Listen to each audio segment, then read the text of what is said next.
Like, to me, that's, I think, the biggest reason why Ime likes playing him is because he's not necessarily like the world's best defender. Like I said, he's still kind of small himself. He's like, what, 6'1", 6'2", but he competes. He plays hard on that end. He gives you effort on that end. And I think that's really all Ime asks of you is if you're going to play, give 110% effort on defense. And he's someone who does that. So I think that's kind of the most likely option here in the event that Reed is not ready.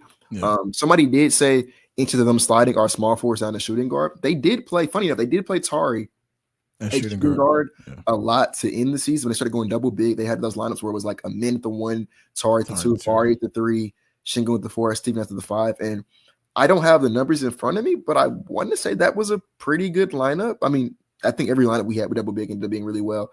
And so, like, it wouldn't surprise me if they decide to kind of go up a position and have Tari play some shooting guard in this event.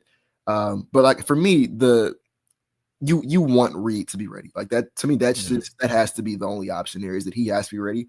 And I look at it a lot of like the way the Rockets kind of ran back in 2018 when it was with Chris Paul, James Harden, Eric Gordon. Yeah. Like the way we had 2 of those 3 guys on the court at all times throughout that season. I think that next season should be very similar to that with Fred VanVleet, Amen Thompson, and Reed Sheppard, where at all times we have 2 of those 3 guards on the court. And you have just constant, consistent creation on the perimeter from one of those guys. But to me, that has to be that has to be the only option. I think for me, one kind of outside perspective I'd like to bring, we haven't talked about him yet, is Alperen Şengün. For as much as he gets credit for being a creative passer and a playmaker, he has struggled a little bit in terms of his passing the last 2 seasons compared to his first season or so in the league. I'd like to see him be a lot more comfortable making some of these passes, making better reads out on the perimeter. I think he's such a gifted playmaker that if he can be somebody who we lean into as a engine or a hub or running more elbow action, the Rockets will run a lot more horns. You saw a lot of horns action in the summer league Rockets. I think that will continue because of the double big lineup. If Alperen Şengün can continue to excel out of horns, I think that's really going to open up a lot more for this team and take away a responsibility for Reed, especially with the second unit, because then you have Alperen who can kind of be that hub for you on the elbow, and he's a much better screener than some of these younger guys were for the Rockets Summer League right now. So just another perspective, I think Alperen can hopefully take a step up and be a good playmaker into the season. So we talked a lot about Reed. I want to get to a comment that Ime Udoka made in Summer League, but before we do that, I just want to spend a moment to ask each of you, give you about 30 seconds, any other players that stood out to you from this Rockets Summer League team that you want to give a shout out to, or you think have a shot at competing for an Exhibit 10, a two-way contract, etc., for the Rockets going into training camp? Will, I'm going to start off with you, and then I'll get to Kelly. Yeah, I said earlier, Kennedy Chandler. He looked really good in the games that I did watch, and I didn't watch yesterday's game once they said Reed wasn't going to play. But I want to say, yeah, he played pretty well for us. Yeah, he had 22.7 assists in that game as well. And so, like, obviously it is just summer league hoops, but that is somebody who I wouldn't hate to see on the Vipers next season. Like, just kind of keep him around, see what he has in him, because he was someone who was kind of highly respected coming out of high school. And then things kind of didn't go his way in college, but just like that's someone who did show me a little something in summer league. So, like, I'm intrigued to see what that could look like with some more time. Kelly, how about you? Yeah, I think Kennedy and Kevon Harris also. He's pretty aggressive. He seems like a really good Vipers player, just in terms of how he approaches the game, 3 levels.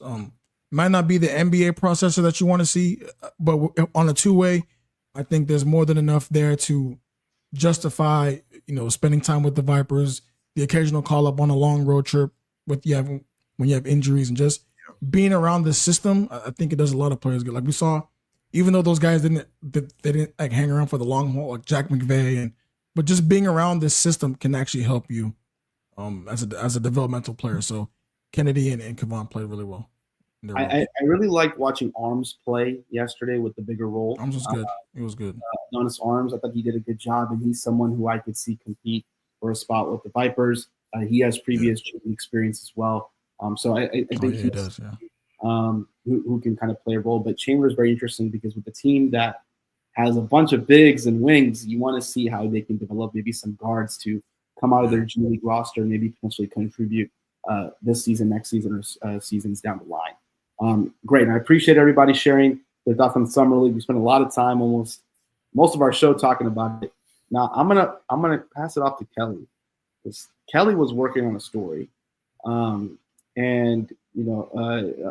previously going into the offseason and about Jabari, and then we listened to Ime Udoka in the interview that he did against him in the Pistons game, and he mentioned something interesting, and I want to have Kelly read a quote that Ime made during that segment that he did, and just have a quick conversation about what our thoughts are on that. All right, so what Ime said, because I was at the game, he said something to the effect of, he was talking about Jabari Smith and what his role would look like next season, and he was praising how he was able to create his shot against the Warriors, right, when the Warriors went zone, and how he was able to get that shot off and how it should look next season. I found that interesting because if you look at the totality of Jabari's career, I think this season he took the least number of mid-range shots in his career. And now obviously he took slightly more threes and that's the rim, but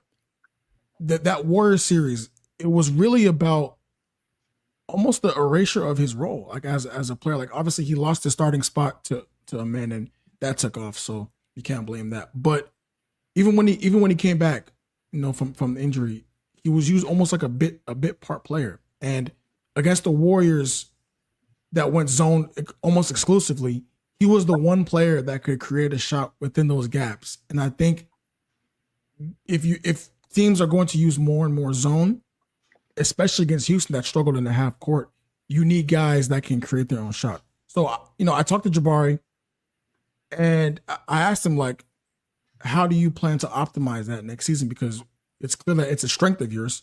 Now, it might not be the go-to weapon that you want it to be in year 3, but it's still a good enough skill where if you continue to harness it, it can be a tool. And he told me, he said, it's going to be great. It's just going to be knowing what times to get to it and just trying to get to it more. That's what I've been working on this summer, just different ways to get to it, different ways to get to different spots, and just being efficient with it without hurting the offense or taking away from his great three-point shooting ability. I think the biggest takeaway from that is doing it within the flow of the offense and not hurting everything else. Because obviously, if you're a young player, you just signed a $120 million deal. You want to go into the next season, you want it to prove something, add to your game to show that you belong, right? Now, you obviously added Kevin Durant, who's probably the greatest mid-range sniper in the history of the game. So there is a bit of overlap there if you guys both do similar things. But a lot of times last season, his role became clunky because of the spacing. Going back to what Will said about spacing. It's kind of hard to get to your pull-ups when you're around LP, who's going to be in the elbows. Steven Adams is going to be there. Sometimes a man could be in the short roll. It was kind of difficult for him to get to those spots. So I want to see how they continue to optimize it. If Ime is actually going to be for real about tapping more into that, because that is a weapon that they can use time and time again.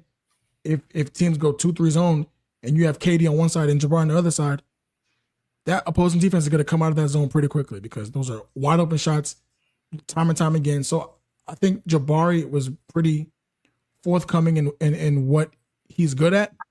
Now, the biggest thing is, how does the coaching staff actually harness that? Kelly, one thing you mentioned, and I remember the game again, and I'm mentioning Miami again after you mentioned Miami. There was a game against Miami in the spring, I think it was March, where he scored like 18 points against their zone. And one thing that I found during that game was that Şengün was setting a lot of screens playing up top because of the zone. Jabari, they would put him in the high post, but then they also would put him in the dunker spot. And what I thought was interesting in the dunker spot is he would pick his spots to be able to kind of migrate to the three-point line, right, and then migrate out to the high post, get some quick shots, knock it down. And if you look at his numbers, Jabari is a very good shooter when he doesn't think about it. When he gets the ball, he's open, he's already set, or without kind of like less than a second with the ball in his hands, he's very efficient at his shots.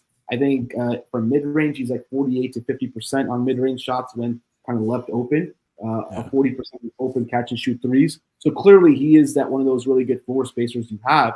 And if you allow him to maybe come off of movement, I think the part of the quote that stands out to me is different ways to get to different spots and just being efficient with it without messing up the offense or taking away from my great three-point shooting ability.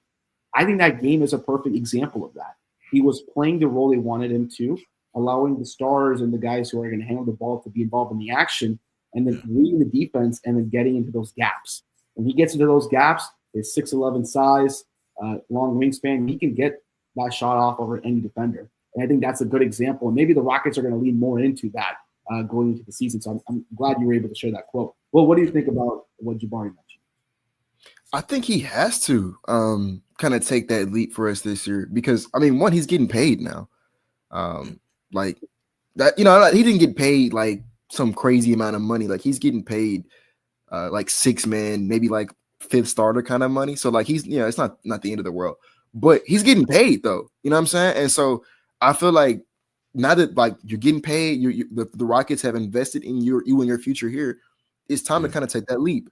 And I guess I've been labeled the Jabari hater for really pointing it out, but up until this point, when we're about to go into year 4, and for someone who was advertised as an elite knockdown shooter, he hasn't shot even league average yet. Right? He's been 1-2% below league average all 3 years of his NBA career so far. Especially being a volume shooter. Yeah, and feel like you want to feel about it. We're not asking him to shoot crazy movement off the dribble threes. He's for the most part catching and shooting on mostly open looks. So I need to see him take more of a step up in that direction. The defense, I think, can take a step up as well. That's one thing that I said. I think he's a bit better at rim protection than being the switch defender that we kind of thought we were drafting. So for me, it's just like maybe he needs this extra year. Was the thing we said last year, year 4 is the new year 3. Maybe year 4 is the year where it just like clicks for him. He has Kevin Durant is like the foundation and the example of what it looks like. He gets to work out with this guy every single day in practice. Yeah. And I just think that because the Rockets have invested so much like faith into him in his future, because they could have. I don't know if Kelly wants to share this, but what wasn't one of the things that the Suns were kind of looking for was Jabari. They wanted Jabari for KD, and the Rockets said, "No, you're not getting Jabari." And so, like, to say we're not going to trade you for Kevin Durant, that means we believe in you. Like, we believe that there's something there for you to like tap into. So I think this just has to be the year where like he starts really putting it out there. Like we saw flashes of it in the playoffs. I want to see larger samples of it. And so I feel decently confident about him coming into the season. Yeah. All right. Any final thoughts on the Ime quote? If not, I got one more final question for both of you. After our show last week, the NBA Cup 2025 groups were released, and the Rockets were placed in West Group C. And you're going to see that image on your screen just now. Okay, there we go. Everybody can see it now. Curious from both of you, what are your initial thoughts on the Rockets being placed in this group, and who do you think, as of today, will be the winner out of Group C? I'm going to start off first. I'll say I think it's a very difficult group because you have the Nuggets, you're going to have the Warriors there, and the Warriors are a team, the way their roster is built, if they can sign Al Horford and some other guys that can play those like a play-in type of game situation where they have to win, they have the roster to kind of play those in it to win it types of games, be a winner go home games and win it. So I think they're going to be up there. Denver, I think, is the second best team in the West, as we've talked about previously. San Antonio, and Portland are teams that are going to be scrappy. Portland's going to be one of the better defensive teams in the league. I ultimately think Denver will win this group. I think the Rockets will move on into NBA Cup as a wild card team. But that's how I'm seeing it right now. But we have a long way to go in the offseason. Kelly, Will, what do y'all think about Group C? How will the Rockets finish? Hey, the cup is still confused. Like, so you finish second, you're automatically a wild card team, right? This shit is confusing. Well, you have to have a certain record. The different, yeah. Okay, so yeah. I do think that they have enough to be finish second. It is a scrappy group because the Spurs are going to be very competitive. That rivalry is already there. The Warriors, the mental aspect of that. Denver being, as fortified as they are, they got even better. They took the champs to 7 games. And Portland had a sneaky good offseason. And if you watch them the second half of the year, much better defensively, much more compact offensively. You're starting to see what they're trying to build there. It's going to be tough. And these NBA Cup games are always weird. So I do think players treat it differently than a regular season game. So you will see some wacky hot shooting performances. So I think they have enough to be close to first, but they're probably not going to win the group.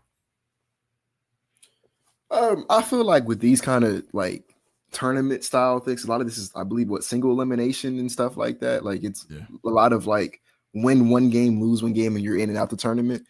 Yeah. Anything can happen. Like it legitimately would not shock me if like the Spurs come out this group, and I think that they're, just in terms of regular season standings, they may not be third or fourth of the 5 people here. Yeah. So like I don't know. I can't really tell you who I think would win it. I'd tell you that if I had to rank the teams in terms of like the best teams in the group, I think we're better than Denver, even though they did get a lot better this offseason and they have Nikola Jokic. I think I would take us over Denver, but then I would have Denver at 2. I'd put San Antonio at 3, Golden State at 4, and Portland at 5. And I like, to Kelly's point, to respect the Portland, I think that they are I think they're gonna be a lot better next season. So no slouches in this group. They competed for a play-in spot at least towards the end of the season. So I mean, they are a team that I think they still need some more things, but they're going to be competitive. They're going to play some really good defense. Got about 3 or 4 really good lockdown team type of defenders. It'll be really fun to see.